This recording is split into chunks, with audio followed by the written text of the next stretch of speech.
as various nations and power groups struggle for supremacy over this new world government, and how everybody else in the entire world seems to know what's going on except the American citizens, who have been kept in the dark. Now, one of the things that has made me extremely successful, and one in which the New Agers, the globalists, do not want to touch or argue with from the standpoint of trying to prove me wrong, is that I use their own documents against them. Hence, we will be using a lot of overheads tonight that I take direct quotes out of what different globalists have said, or United Nations documentation, or United States documentation, to show you step by step what has been actually happening, where we are today, and where we're likely to be in the near future. So without further ado, let's go ahead and get started so that we don't go into the wee hours of the morning. And I want to start with something that was happening way back in the creation of the United Nations. The United Nations, when it was sold to the American people back in 1945, we were told basically that there was no intention on the part of any of the leadership in the world to make the United Nations into a world government. Well, that's not true. The following year, Assistant Secretary William Benton made a speech before UNESCO. That was the first year of a UNESCO, in which he said, and I quote, "As long as a child breathes the poisoned air of nationalism, education and world-mindedness can produce only precarious results. As we have pointed out, it is frequently the family that infects the child with extreme nationalism.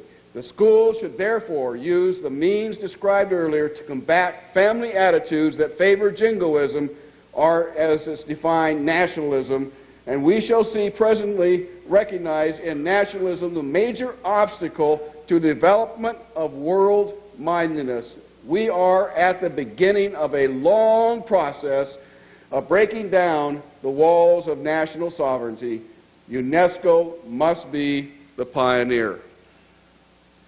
That was 54 years ago, and we're almost there now.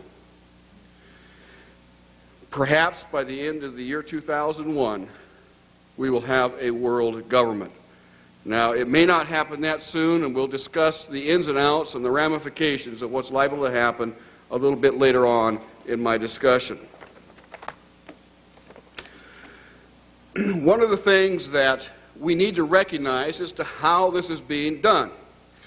And the best, most succinct diagram or illustration of this that I could find comes from a man by the name of Professor Carroll Quigley, who was a Harvard economist, who also, or historian, and also was at George Washington University.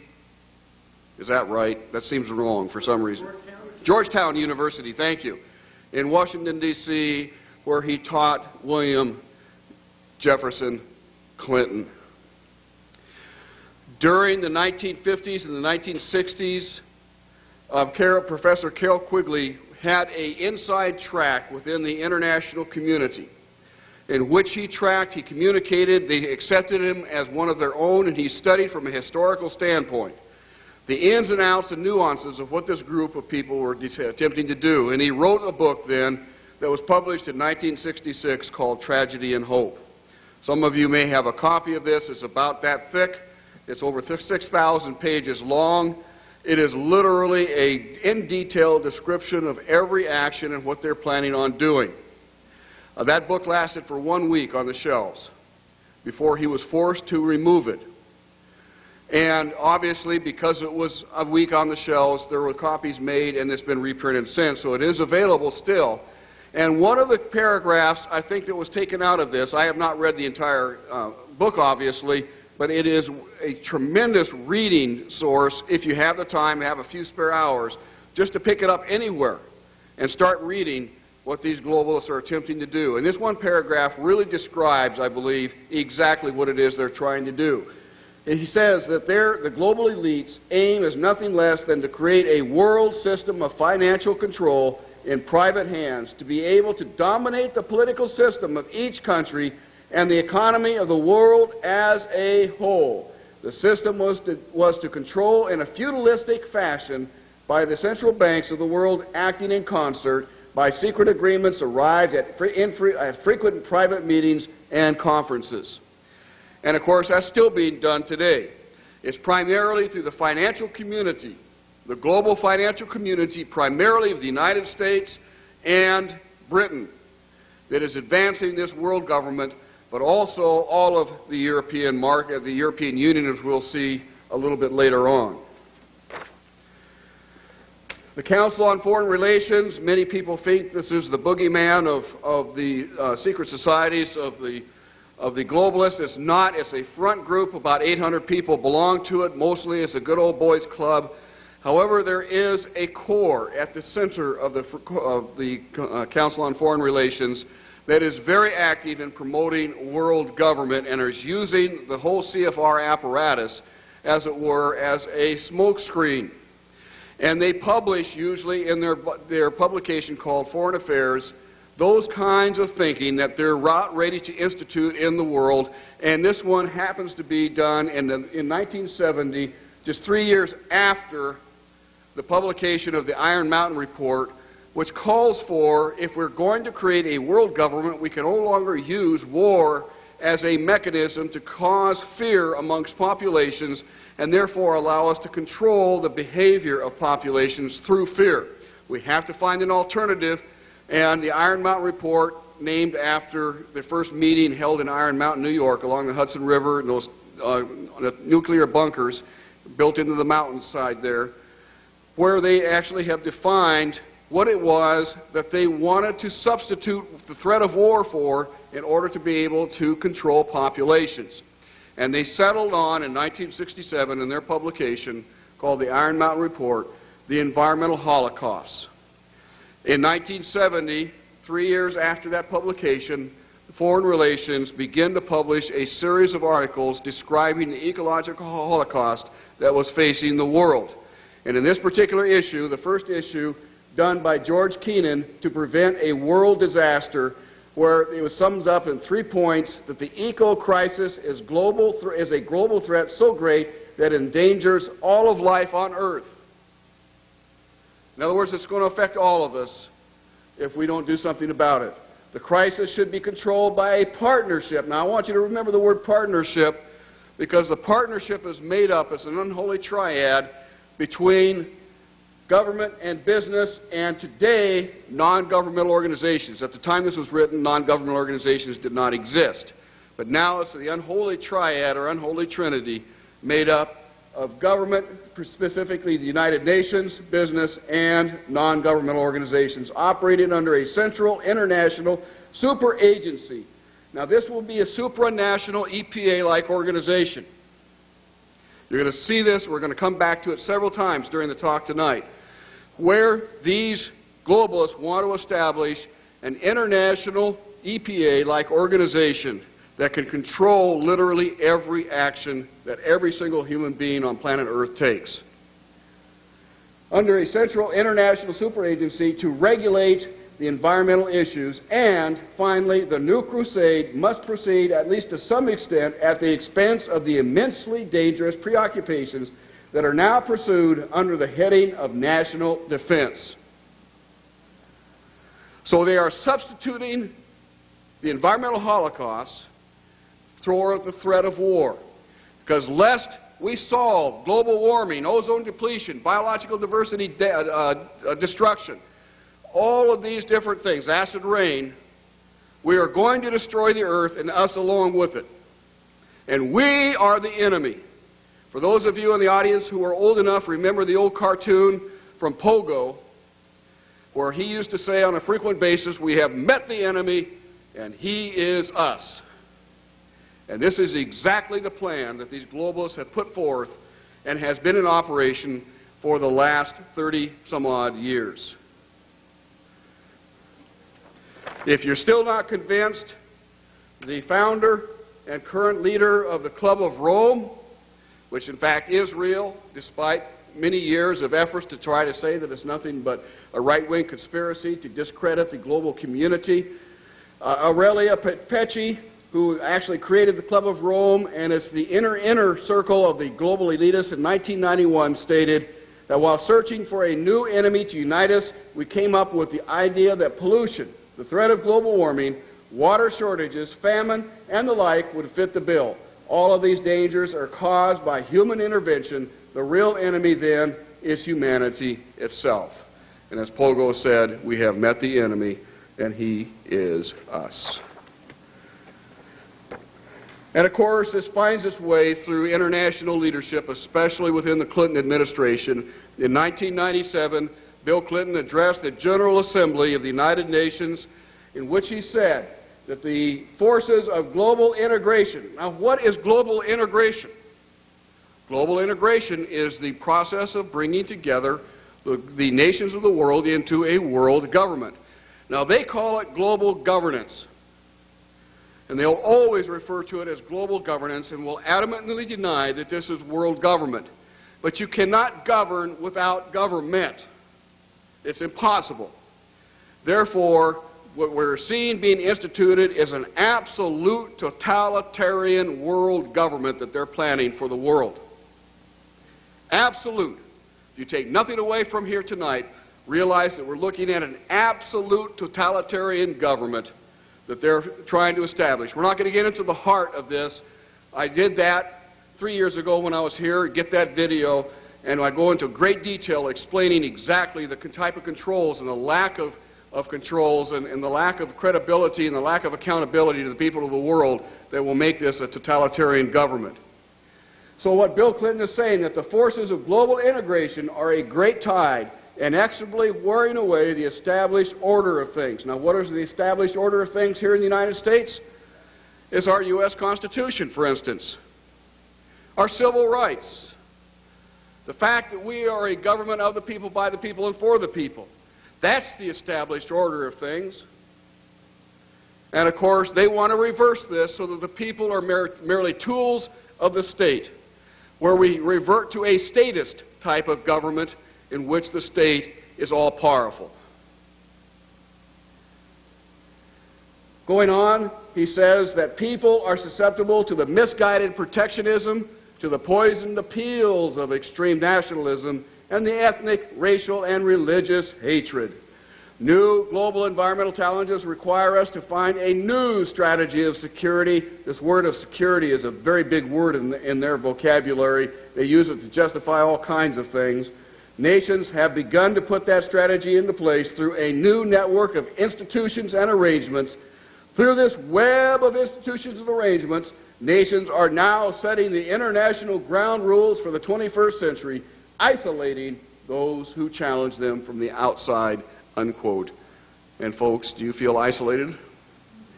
Well, you now know that it's by design. It's not accidental. I think you probably realized that before.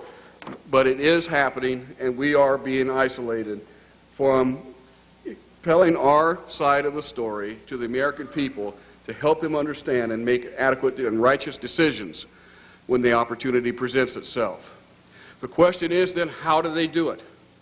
How in the world are they getting this agenda from the international level down to the local level? Well, they've got a plan for that too. Now, on the environmental side, there's probably a number of different plans, but from the environmental side, you have an organization called the IUCN, the International Union for the Conservation of Nature. Been in existence since the United Nations was created. It's not part of the United Nations Charter. It's a scientific advisor to the United Nations. But through the IUCN, such programs as ecosystem management, American Heritage Rivers, the Clean Water Initiative, the Endangered Species Act, and all the rules and regulations of the EPA, U.S. Fish and Wildlife Service, the U.S. Forest Service, the U.S. Park Service, and so forth, are directly related. We're going to explain how that happens in a few moments, but before we do, I want to determine, or I want you to understand what the purpose of the IUCN is, or this International Union for the Conservation of Nature. The purpose is to promote an alternative model for sustainable communities and lifestyles. Yes, you heard it right. The whole concept of sustainable developments come right out of the IUCN. And it's all over America now, based on eco-spiritual practice and wait a minute. Now, what is eco-spiritual practices and principles? Well, we're about to find out, because it affects you in a very, very negative way. To accelerate, as it says, this transition to a just and sustainable future, the problems that we face in the world today, humanity must undergo a radical change in its attitudes, values, and behavior. In response to this situation, a new global ethics is taking form and is finding its expression in international law. How in the world are they able to get it into international law? Well, you're about to find out. One last thing. These eco-spiritual practices and principles, according to the IUCN, in a biocentric approach, this is what they call it. In a religious context, it's called pantheism, the belief that nature is God. But in a biocentric approach, says the IUCN, the rights of nature are defended first and foremost on the grounds of the intrinsic value of animals, plants, rivers, mountains, and ecosystems, rather than simply on the basis of the utilitarian value or benefit to human beings. In other words, nature comes first. Nature's needs comes before man's needs. And we're going to see some very classic examples of that as we go through tonight's discussion.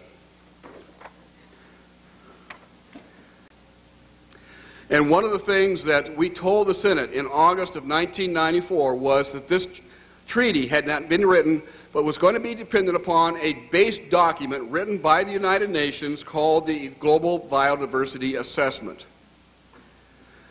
The U.S. Senate called the United Nations and asked for the Global Biodiversity Assessment. It was supposed to be in draft form, only to be told by the United Nations they had no idea what the Senate was asking for. They had not authorized the writing of this document. They had bad information. Go back and ratify our treaty. However, one of our men, there was 4 of us, one of the people knew somebody in New York, that knew somebody in England, that knew somebody in Germany, that knew somebody else, and we finally got a copy. It was the Chapter 10 of this document. It was 300 and some odd pages long. The final document in published form is 1,140 pages long. And we scanned this document. We found it to be the most anti-human document that we could possibly imagine. And again, I go into far more detail. If you look up on the previous visit that I made with you, I go into detail with this document. I'm only going to touch on some high points here tonight. But it breaks it up, their view of reality, as it were, into 2 worldviews in the world today. The first worldview is of the Western worldview. That's the one that we live in today. And they say that the Western worldview is characteristic of large-scale societies heavily dependent upon resources brought from considerable distances. It is a worldview that is characterized by the denial of the sacred attributes of nature. Whoa, now wait a minute. Denial of the sacred attributes of nature? This is out of the United Nations documents.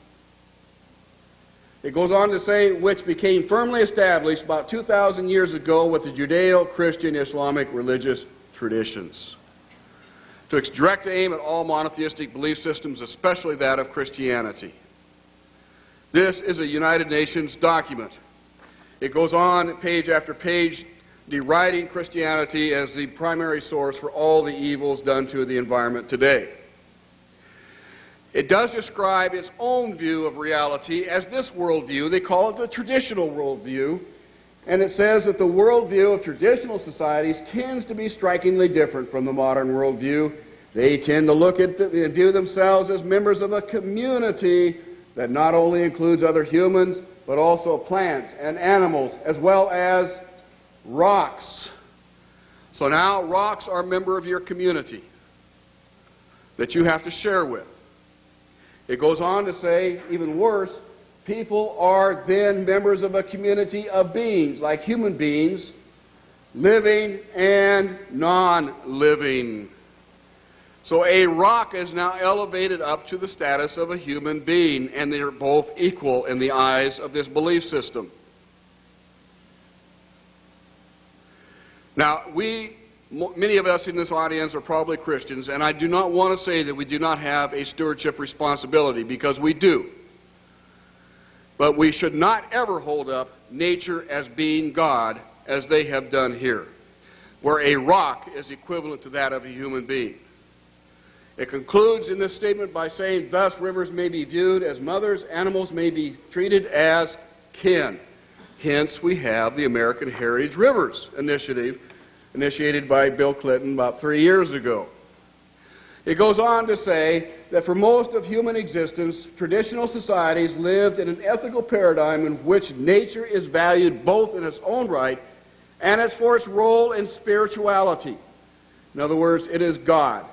Traditional societies have considered certain sites as sacred where most human activities are prohibited. Remember this phrase. Traditional societies have considered certain sites as sacred where most human activities are prohibited. That is the heart of the Convention on Biological Diversity. Locking up nearly 50% of the land area of the United States is their solution to protecting biological diversity, and we'll talk about that later. The quote goes on by saying, most societies have also considered certain species as sacred, or how these species are incarnations of, or in some ways associated with gods and deities, or how they have magical powers. Reincarnation is a major factor with many of these people. Not all of them, but many of them. Hence, rocks will eventually incarnate into lower life forms, which will incarnate into animals and plants and so forth, which will eventually incarnate or evolve into human beings. Therefore, they have as much right as a human being. That's their logic. And unless you understand this, you will be totally buffaloed or baffled by why they do certain things and why they are so zealous in protecting things of nature. And again, I do not want to denigrate the concept of stewardship and the responsibility that each and every one of us have in protecting and respecting what God has created. This has led then to the Earth Charter. The Earth Charter was created by none other than Maurice Strong, whom we've already talked about, as well as Mikhail Gorbachev, the former premier of the Soviet Union. These two men got together in 1992, took what they believed out of the Earth Summit in Rio de Janeiro, and started to put together this Earth Charter. It was finally released this year in April, on April 15th. Now, the Earth Charter, according to Maurice Strong and Mikhail Gorbachev, in their writings, they say that a consensus has developed that the Earth Charter should be the articulation of a spiritual vision that reflects universal spiritual values, including but not limited to ethical values. A people's charter that serves as a universal code of conduct. Remember that. This is universal. Every one of us is going to have to ascribe to this particular concept. Universal code of conduct for ordinary citizens, educators, business executives, scientists, religious leaders, even the pastors of Christian churches will have to accept this new earth-based ethic called the Earth Charter. Going on, Mikhail Gorbachev and Maurice Strong say that the Earth Charter initiative reflects the conviction that a radical change in humanity's attitudes and values is essential to achieve social, economic, and ecological well-being in the 21st century. The Commission plans to circulate the final version of the Charter as a People's Treaty beginning in mid-1998. The Charter will be submitted to the United Nations General Assembly in the year 2000, which has been done. They are now considering the Earth Charter for ratification. And there is a treaty that's awaiting in the wings of the IUCN called the Covenant on the Environment and Development, that as soon as the United Nations accepts the Earth Charter, will be brought out as an international treaty for the nations to sign that will put into legal force the various provisions of this particular creed. This has real-world ramifications. The Bureau of Land Management, of which California has much, most of the eastern United States does not have any Bureau of Land Management land, but the western half of the United States does. In fact, the Bureau of Land Management controls most of western land. They came out in 1994, in March 30th of 94, with a plan called the Ecosystem Management. And in the chapter called the Human Dimensions of Ecosystem Management, the objective and purpose of that particular chapter states that all ecosystem management activities should consider human beings as a biological resource. In other words, you and I are nothing more than biological resources for these elite people in the Bureau of Land Management to manage. We have no more value than the rocks and the trees that they also manage. This right out of a government document. And needless to say, we took this to the U.S. Congress, and it's created quite a stir back in 1994. That language is no longer in there. But the very fact that it was shows the mentality of these people. And that mentality was brought out very clearly this past year, the great fire season of the year 2000, in which we literally saw nearly 7 million acres burn up, primarily in southern Idaho and Montana, but really all over the western United States. It was a bad fire year. We were going to have a lot of fires, a lot of major fires. The problem was that because of this belief system that permeates the U.S. Forest Service and the Bureau of Land Management now, many of these fires,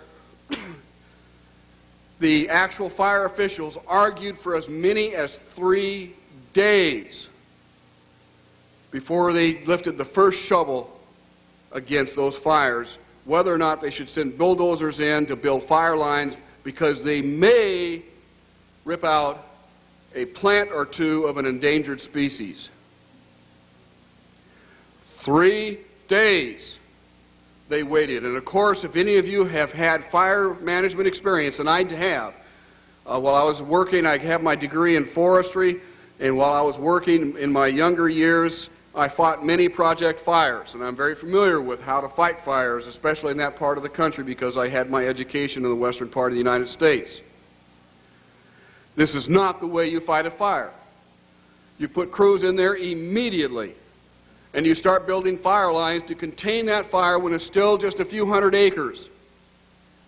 If you can control that fire in the first 5 or 6 hours, chances are you can keep it to several hundred acres.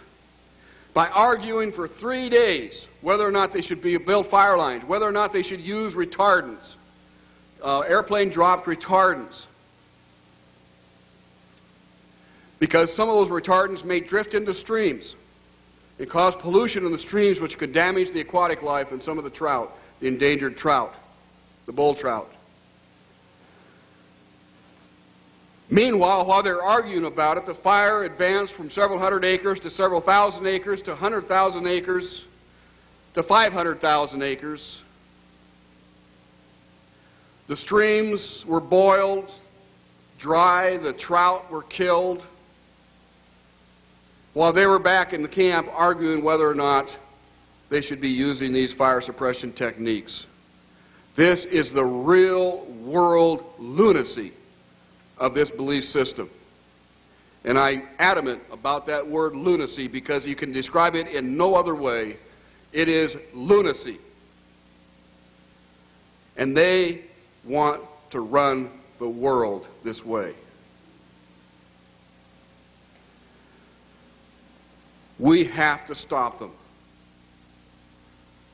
It means the demise of civilization as we know it.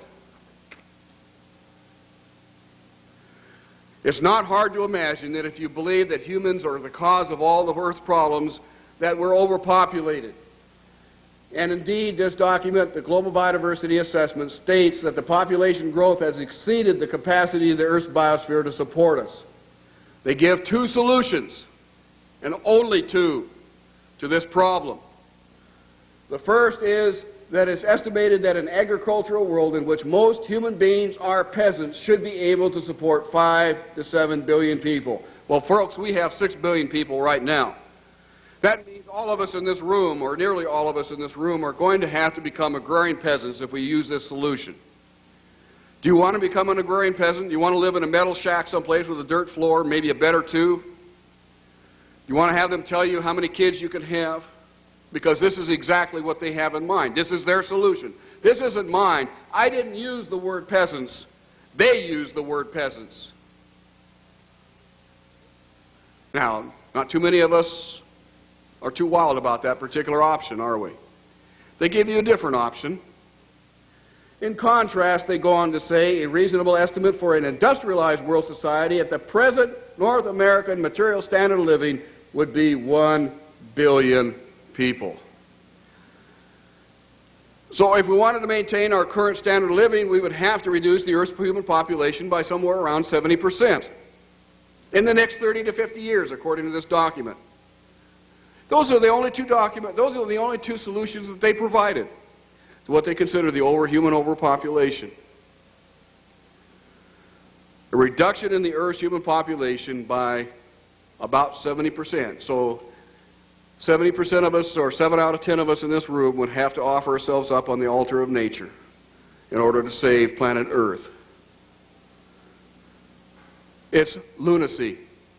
It's absolute lunacy. It's what's led Jacques Cousteau, the famous oceanographer, you've seen many of his programs on television, to tell UNESCO in 1993, about 3 years before he died, that the only hope of saving planet Earth is to eliminate 350,000 human beings a day. 350,000 human beings a day. He said, I don't like it, but that's the only solution. Why? It's the only solution to him because this is what he believes.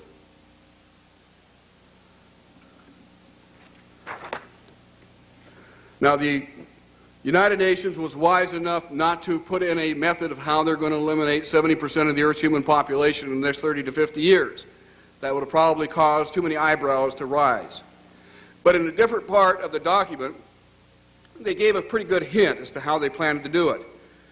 They go on in the agricultural section. He says that fertilizers have played an essential part in producing the world's harvest is undisputed. In other words, they're saying that the Green Revolution from the 1970s, 60s, and 70s that actually doubled, quadrupled, and so forth food production that fed the world with an increasing population. Yes, we had starvation, but it wasn't because there wasn't enough food. It was because of poor distribution or more likely corrupt governments. They recognized that the Green Revolution solved the problem. But they go on to say, it is estimated that if the use of fertilizers ceased, the world's harvest would be cut almost in half.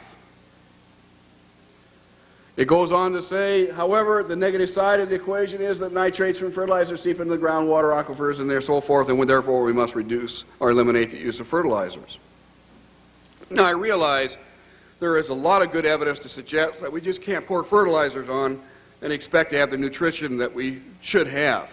I'm not going to get into that discussion tonight. The fact that I want to get into is the fact that they're willing to take a course of action that would reduce the world's food production by 1/2, in this case, probably more because they would also reduce the use of pesticides,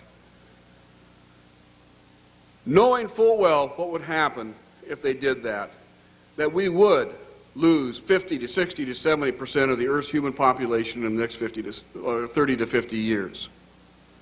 It's astonishing. It literally is astonishing what this belief system will do to the mind of an otherwise normal thinking human being, willing to kill and subvert their fellow man for the good of their god, planet Earth, or the Greek goddess Gaia. They also discuss property rights in this particular document. They say that property rights are not absolute. They're not unchanging. They're not inalienable like our Constitution and the Declaration of Independence states. Rather, they are a complex, dynamic, and shifting relationship between two or more parties over space or time. In other words, whatever the United Nations says they are, whenever the United Nations wants to change the definition. You can continue to pay the taxes, but the United Nations is going to be able to tell you what you can and cannot do. This was reaffirmed as I was on the evening of the 29th of September 1994. We had gotten this document FedEx to us. I'll explain how in a little while. But we had this document explained to, or FedEx to us, Chapter 10, and we divided up the responsibility as who's going to read what. And I was reading very fast in this document, highlighting things I wanted the U.S. Senate to see. And I came across this statement right here. Property rights can still be allocated to the environmental public good, but in this case they should be restricted to usufructual or usufructual. What in the world is usufructual? I had no idea. I thought it was a swear word. I had to go look it up in my dictionary, and the dictionary I used was a 1956 Collegiate Dictionary, Webster Dictionary. Shows you how old I am. And in that dictionary, I was stunned to read that the concept, it's not that way, it's written, it's very much softened in today's dictionaries.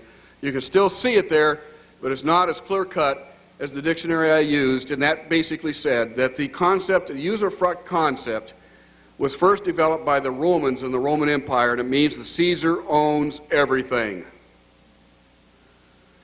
And he allocates out by right and privilege to those whom he wants the right to grow crops, the right to build a home, the right to build a business, whatever it is that these people want to do. You have to kowtow, you have to grovel before the local governor in order to be able to do that, because he holds all the property rights. And this is the concept that the United Nations is advancing for the entire world through this treaty called the Convention on Biological Diversity. I'm going to shift away from that particular treaty and take a quick look at another treaty that you've been hearing a lot